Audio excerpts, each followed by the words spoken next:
Hello and welcome everyone. आप सबका स्वागत है इस बाइबल अध्ययन के अंदर जो हम कर रहे हैं पिछले कई समय से। और इस अध्ययन का जो शीर्षक है, जो सीरीज का नाम है, वो है कॉन्कर बाय फेथ, विश्वास के द्वारा जीवन जीना। और अभी तक हमने 6 वचन या 6 स्टडीज इस अध्ययन में करा है और ये इब्रानियों 11 अध्याय के ऊपर आधारित है ये अध्ययन।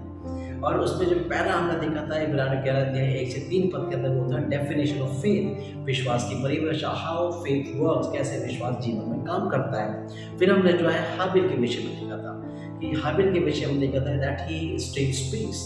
फिर हमने हनोक के विषय में देखा था इब्रानियों 11 अध्याय से, जो बताता है कि the faith which please God. देन हमने नोहा के जीवन से देखा था फेथ इन एक्शन।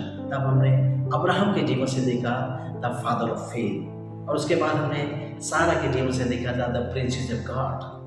और आज जो है हमारे पास जो है 7वां अध्ययन है या सर्मन है जिसको हम देखेंगे।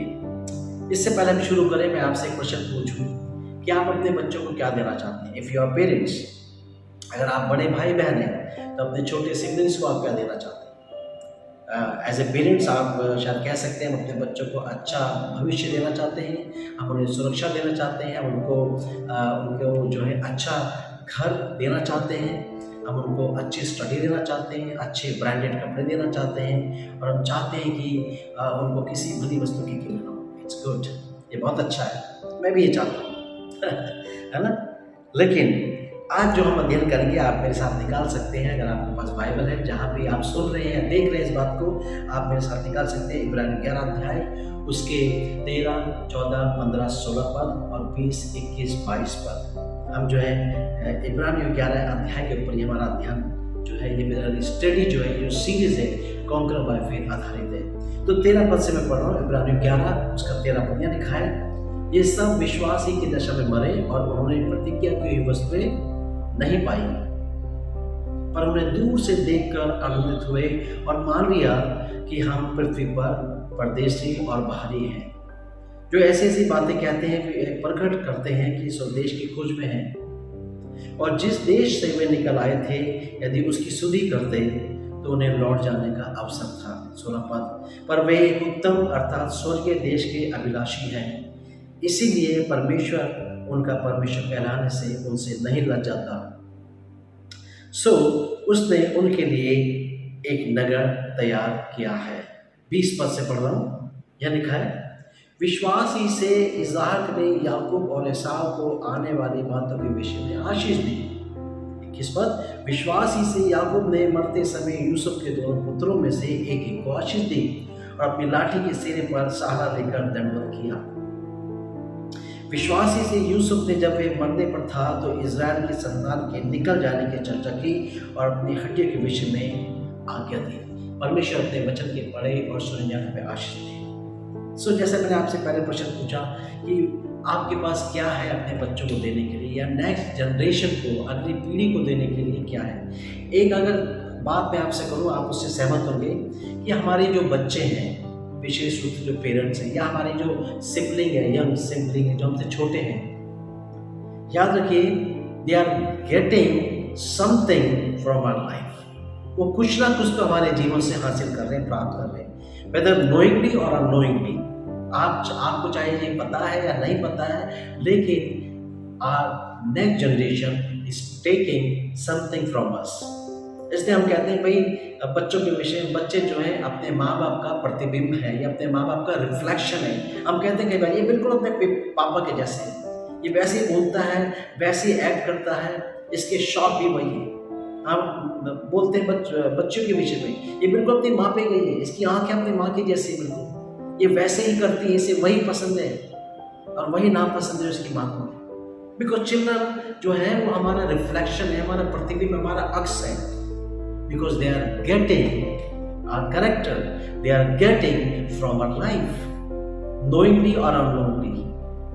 क्योंकि ये सत्य है, इसलिए क्यों ना हम इंटेंशनली अपने बच्चों को वो दें जो उनको चाहिए। क्यों ना हम इंटेंशनली सोच समझ के अपने बच्चों को वो चीज़ दें जो उनके लिए सबसे प्रमुख है। और आज का जो अध्ययन हमारा इसी बात पर आधारित है। इसका शीर्षक मैंने दिया है, बेसिकली इसका शीर्षक है living a legacy of faith to the next generation.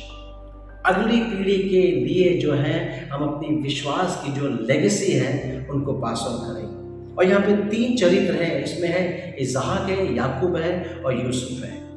और यहाँ पे विश्वास विश्वास विश्वास के द्वारा कई बार आया। और इस अध्ययन से हम 3 चीज़ें देखने का प्रयास करेंगे। 3 चीज़ें जो है बेसिकली, पहली चीज़ जो है 13 पद के अंदर लिखा है, और ये सब विश्वास ही की दशा में मरे। 13 पद में लिखा है ये सब विश्वास ही की दशा में मरे। तो आई बिलीव कि ये जो कह रहे हैं कि ये सब विश्वास ही की दशा में मरे, तो इसका मतलब ये जितने भी योद्धा हैं इस अध्याय के अंदर उनके विषय में कह रहा है। ये वचन 13वां पद, जितने भी लोगों के नाम है इस लिस्ट के अंदर, विश्वास के योद्धाओं की, या विक्टोरियस या कॉन्करर जो बाय फेथ रहे, ये उन सबके विषय में है। बट हमारे अध्ययन में आज हम इन तीनों के ऊपर बात करेंगे, इसहाक के विषय में, याकूब के विषय में और यूसुफ के विषय में। इन तीनों के विषय में ये वचन कह रहा है, और ये सब जो है विश्वास की दशा में। पहली चीज में तो they were not consistent in their faith journey but they end their life in faith. ये तीनों लोग जो हैं विश्वास की अपनी यात्रा में एक समान स्तर पर नहीं बने रहे, लेकिन बाइबल बताती इन्होंने अपने जीवन का समापन जो है विश्वास में करा, विश्वास के अंदर रहते हुए। इसलिए परमेश्वर का वचन 11 अध्याय के अंदर इनके नाम की चर्चा कर रहा, क्योंकि they end their life in faith.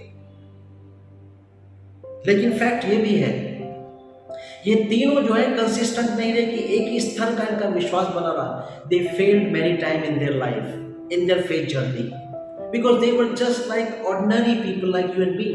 क्योंकि वो आपके और मेरे समान जो है बहुत सामान्य लोग थे, साधारण लोग थे। आप अगर देखिए इसहाक के अगर उत्पत्ति उसका 26 अध्याय 7 पद को आप पढ़ेंगे, वहां लिखा है, तब इसहाक ने ये सोचा कि मेरी पत्नी जो रिबेका परम सुंदरी है और इसके कारण जो है मुझे घात कर देंगी, इसलिए उसने कहा कि ये मेरी बहन है। ये वर्ष आपको कुछ और याद दिला रहा होगा, इससे पहले भी ऐसा वचन नहीं मिलता है। अगर 20 अध्याय उत्पत्ति में आप देखेंगे 2 पद में, तो जब जिस स्थान पे अब्राहम और सारा रहते थे वहां पे अकाल पड़ा और वो अपने जीवन को बचाने के लिए जो मिस्र की ओर चल गया, तब उसने जाते जाते ये कहा अपने आप से, अपनी पत्नी से, सोचा कि जब मैं वहां जा रहा हूं तो मेरी पत्नी बहुत सुंदर है, उसको देखेंगे और उसके कारण मुझे मार देंगे, इसलिए उसने कहा कि ये मेरी बहन है सारा। हाँ, रिलेशनली अगर देखोगे तो उसकी बहन ही थी वो रिश्ते में, लेकिन करंट वर्तमान जो उसका स्टेटस था उसकी पत्नी थी। उसने झूठ बोला, इसहाक ने झूठ बोला। History repeats. इसहाक अपने विश्वास में परमेश्वर में भरोसा करने के लिए परमेश्वर उसको सुरक्षा देगा, परमेश्वर उसकी रक्षा करेगा, उसने उस पर विश्वास नहीं करा। उसने अपनी बुद्धि पे, अपनी चालाकी पे, अपनी सोच के ऊपर जो विश्वास करा और उसने अपनी पत्नी रेबेका को कहा ये मेरी बहन है। He failed to trust God। याकूब के विषय में अगर आप देखें, याकूब के विषय में बहुत लंबी चर्चा है उत्पत्ति के अंदर। याकूब के नाम का ही अर्थ है डिसीवर, धोखा देने वाला, छल करने वाला। और उसने धोखा दिया अपने भाई को। उसका भाई जो था एसाव, उसका बड़ा भाई था, वो फर्स्ट बॉर्न था, लेकिन याकूब ने मौके का फायदा उठा के अपने भाई से चीट करा। उसके पहलौठे के जो है औहदे को उसने ले लिया, राइट को ले लिया। उसने अपने पिता को धोखा दिया, चीट करा, और अपने बड़े भाई की सारी आशीषों को उसने खुद ले लिया चालाकी से अपनी माता की सहायता के द्वारा। He was deceiver. He was deceiver. He failed to trust God. He failed to honor God. He failed in his faith. But Yusuf के विषय में शायद बाइबल हमें डायरेक्ट नहीं बताते कि यूसुफ भी फेल हुआ। थोड़ा सा एक जिक्र मिलता है, रिलेशनली हो सकता है कि जब वो अपने पिता के घर में रहता था तो उसका एक बात उसके विषय में बाइबल बताती है कि वो अपने पिता को अपने सारे भाइयों की खबर दिया करता था, चुगली करता था। शायद पिता ने उसे जिम्मेदारी सौंपी थी, लेकिन वो अपने भाइयों के सारे कारनामों की चर्चा जो है अपने पिता से करता था। ठीक है, लेकिन उसको हम बहुत ऐसी श्रेणी में नहीं रखें कि अपने विश्वास में फेल हो गए। So they were just like ordinary people like you and me. They were not consistent in their faith, but Bible says they end their life in faith. They ended well. उन्होंने सही अपने जीवन का समापन करा। मित्रों, how we start our faith journey, it is good, how we carry, कैसे हम अपने विश्वास के जीवन को चल रहे हैं वो अच्छा है, लेकिन how a person and his life as a believer that matters. कैसे किस स्तर पे आपने शुरू करा अपनी इस विश्वास की जर्नी को, यीशु मसीह को जब आपने ग्रहण करा वो अच्छा है। कैसे आपने अपने विश्वास के जीवन को कैरी करा, आगे चले, ठीक है, लेकिन कैसे एक विश्वासी अपने जीवन का समापन करता है वो मायने रखता है। लेकिन अगर आप पढ़ोगे 13 पद वर्स 13 में लिखा है, ये सब विश्वास की दशा में मरे और उन्होंने प्रतिज्ञा की हुई वस्तुएं नहीं पाई, और उन्होंने प्रतिज्ञा की हुई वस्तुएं नहीं पाई।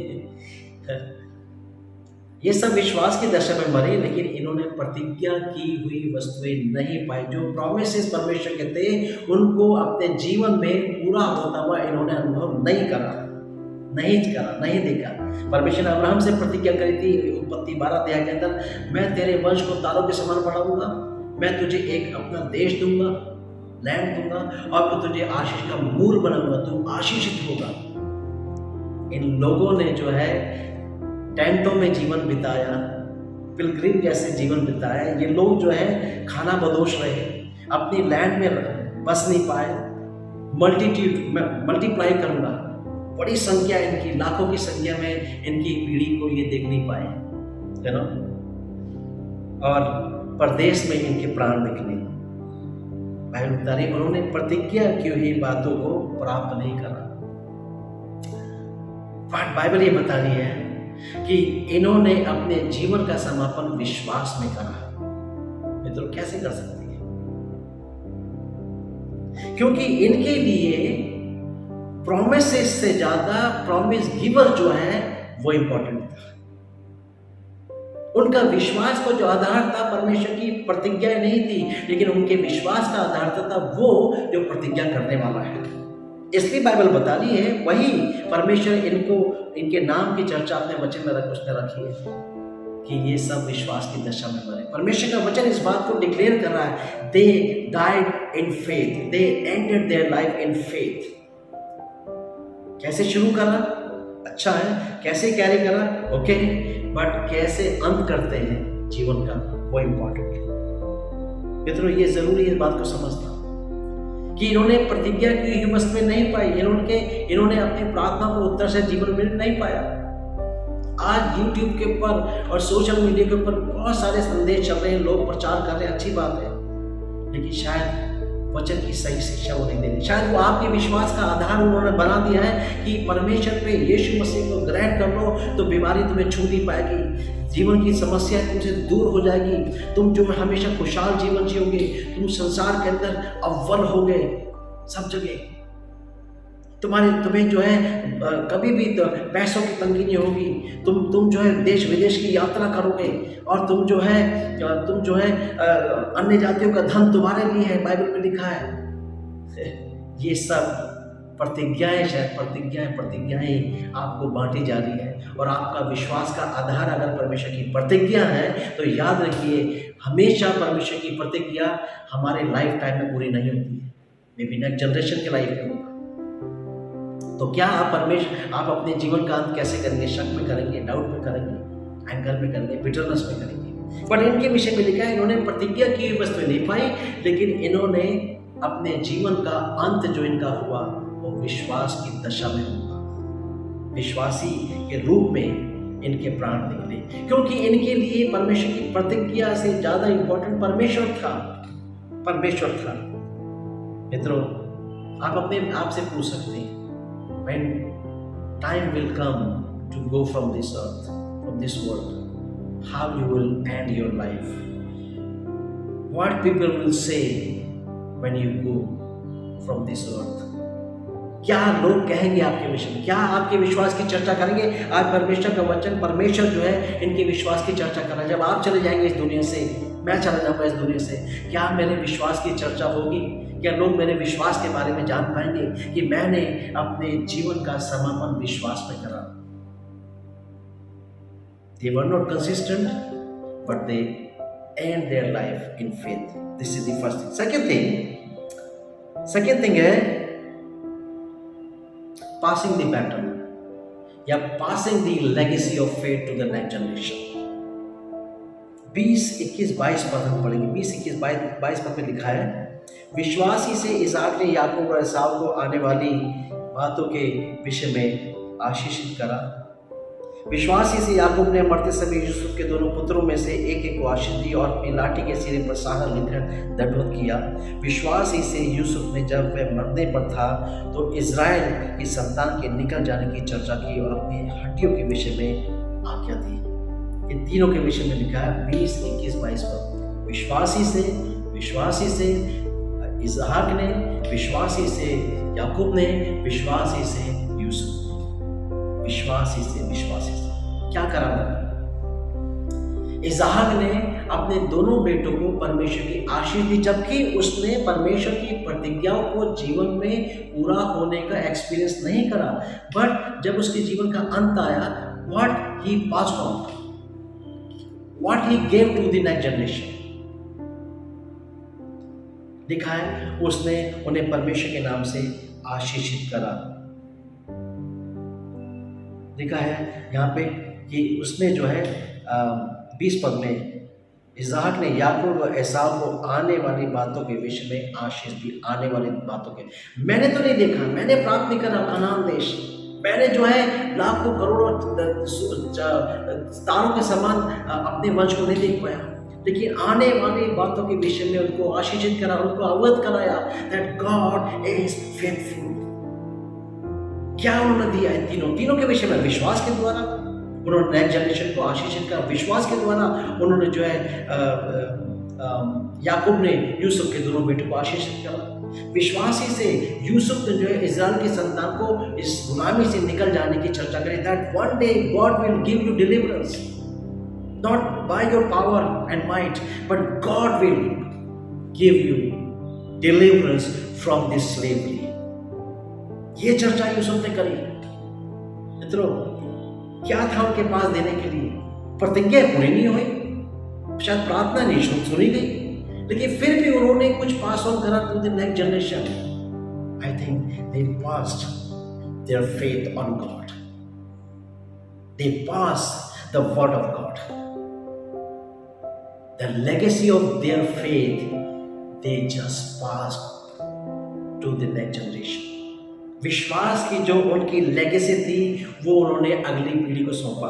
लेकिन अगर थोड़ी देर के लिए इमेजिन करें, अगर आप अपने आप को इन तीनों लोगों के स्थान पर रखें, अगर आप इनकी जगह होते और परमेश्वर ने आपने जब यीशु मसीह ग्रहण करा, बाइबल पढ़ी, परमेश्वर की प्रतिज्ञा आपको किसी ने बोला कि तुम्हारे जीवन में ये प्रतिज्ञा परमेश्वर मैं देता हूँ परमेश्वर के नाम से, ये प्रतिज्ञा पूरी होगी। बाइबल की प्रतिज्ञा आपने पढ़ी, प्रॉमिसेस पढ़े, उनको क्लेम करने लगे, लेकिन वो पूरे नहीं हुए होंगे समझ भी। आपने प्रार्थनाएं बहुत सारी करी, लंबी लिस्ट थी, लेकिन प्रार्थनाएं परमेश्वर ने पूरी नहीं करी आपके लाइफ टाइम में। और जब आप अपने डेथ बेड पे होंगे तो क्या होगा आपके पास देने के लिए नेक्स्ट जनरेशन को? अगर हम देखें संभावना, पॉसिबिलिटी, ये क्या दे सकते थे नेक्स्ट जनरेशन को? इन्होंने क्या दिया? देयर लेगेसी ऑफ फेथ, उन्होंने अपने विश्वास को पास ऑन करा परमेश्वर के ऊपर, ये दिया। लेकिन क्या दे सकते थे? पॉसिबिलिटी क्या थी, या आपके जीवन में पॉसिबिलिटी क्या हो सकती है? मैं आपको बताऊं, आई थिंक ये दे सकते थे जो इन्होंने नहीं दिया, परमेश्वर के ऊपर डाउट, परमेश्वर के शब्द पे डाउट, परमेश्वर के प्रतिज्ञा के ऊपर डाउट, क्योंकि इन्होंने तो हासिल ही नहीं करा, प्राप्त ही नहीं करा, देखा ही नहीं। ये कह सकते थे बेटा परमेश्वर अच्छा है, उसकी आराधना करो, लेकिन अपने आप के ऊपर भरोसा करो। आज दुनिया में लोग यही कह रहे हैं, बिलीव इन यू। वो कह सकते थे कि परमेश्वर पे पूर्ण रूप से आप भरोसा नहीं कर सकते, क्योंकि हमने उसकी प्रतिज्ञाएं पूरी होते हुए अपने जीवन में नहीं देखा, हमने अपने जीवन में परमेश्वर को फेथफुल नहीं पाया। ये दे सकते थे, वो नेक्स्ट जनरेशन को, अपनी संतान को जो है परमेश्वर के चरित्र, परमेश्वर के वचन के ऊपर शक को या डाउट को पास ऑन कर सकते थे, दे सकते थे। मे भी वो दे सकते थे परमेश्वर के प्रति अंदर एक जलन, कुड़न या बिटरनेस। कह सकते थे क्या हमें मिला, हमने परमेश्वर के संग विश्वास के जीवन जिया। आप हो सकता है कुछ लोग ये कह सकते हैं नेक्स्ट जनरेशन को, हम परमेश्वर के संग विश्वास योग्य जीवन जिया, हम नियमित चर्च जाते रहे, दुआ करी, बाइबल पढ़ी, उपवास रखा, हम ऑफरिंग देते रहे, हमने फेथफुल जीवन जिया, लेकिन हमें क्या मिला? आज हमारे हाथ खाली, हमारी प्रार्थना तो प्रभु ने सुनी नहीं। और जो है ये दे सकते थे एक बिटरनेस को, एक कड़वाहट वाले हृदय को नेक्स्ट जनरेशन को परमेश्वर के प्रति, एक एंगर को दे सकते थे, डाउट को दे सकते थे, है ना? ये दे सकते थे कि always believe in you, always believe, जो आपके पास है, अपने स्किल, अपना टैलेंट, रुपया, करियर, एजुकेशन, इसके ऊपर बिलीव करना हमेशा, यही तुम्हें लेके चलेगा। पैसे पे भरोसा करना, पैसा ही तुम्हें लेके चलेगा, पैसा सबसे बड़ी शक्ति है, पावर है।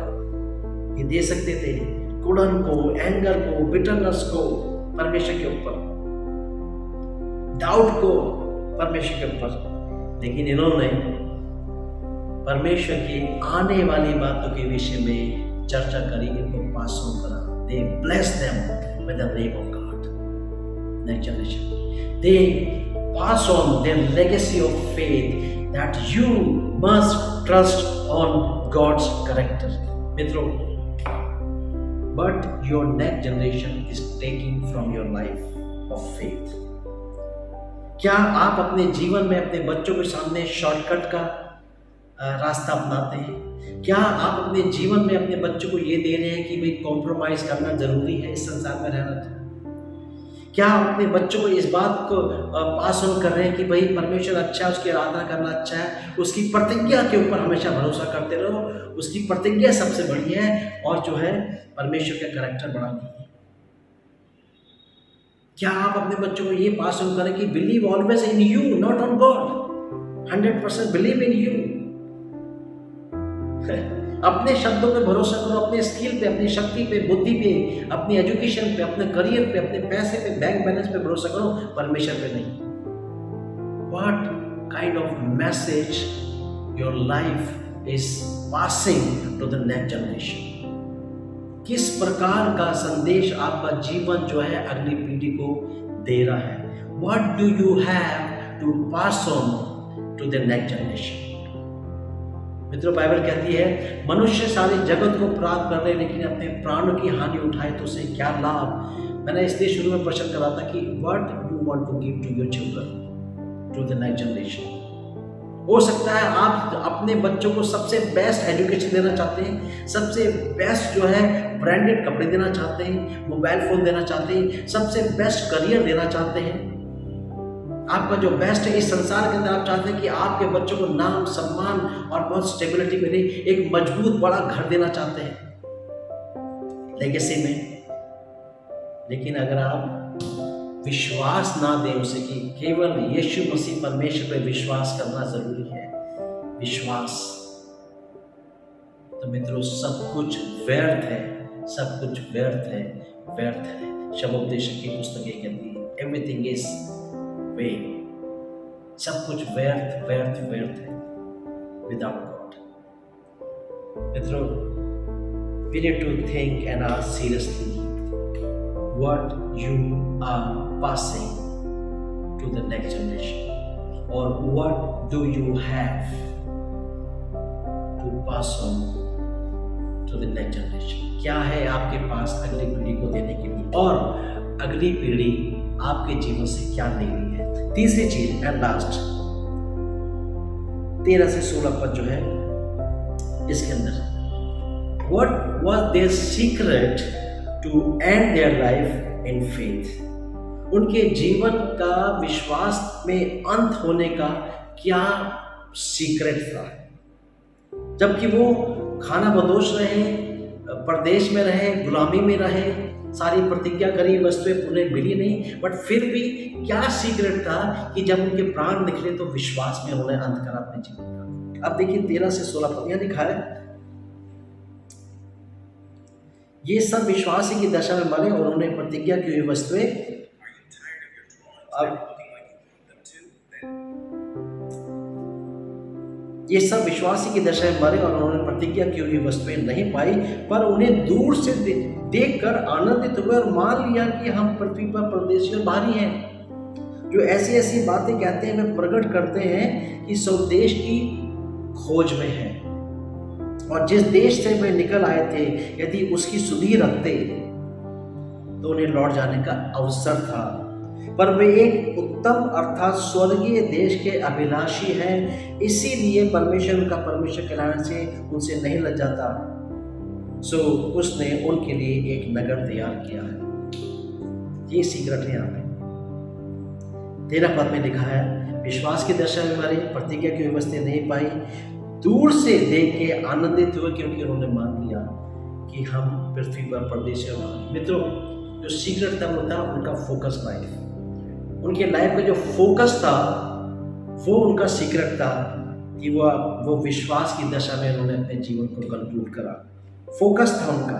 फोकस के अंदर पहली चीज जो हमने 13 पद में पढ़ा कि उन्होंने ये मान लिया था कि पृथ्वी पे हम परदेशी और बाहरी हैं। First thing, as a believer, those who put their faith on Jesus, it is very very important that as a believer you should consider who you are.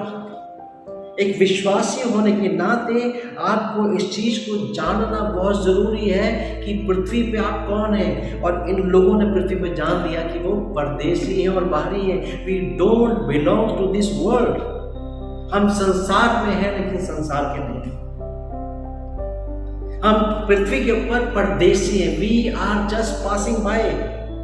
हम इस पृथ्वी से सिर्फ क्रॉस कर रहे हैं। This is not our dwelling place. याद रखिए मित्रों, परमेश्वर ने आपको पृथ्वी पर रहने के लिए ही नहीं छुड़ाया है, उद्धार दिया है। आपके पापों की क्षमा करिए। परमेश्वर ने प्रभु यीशु मसीह अपने पुत्र को जो है आपको बचाने के लिए क्रूस पे जाने इसलिए नहीं दी कि आप जो है इस पृथ्वी पे अनंत काल का जीवन जिए।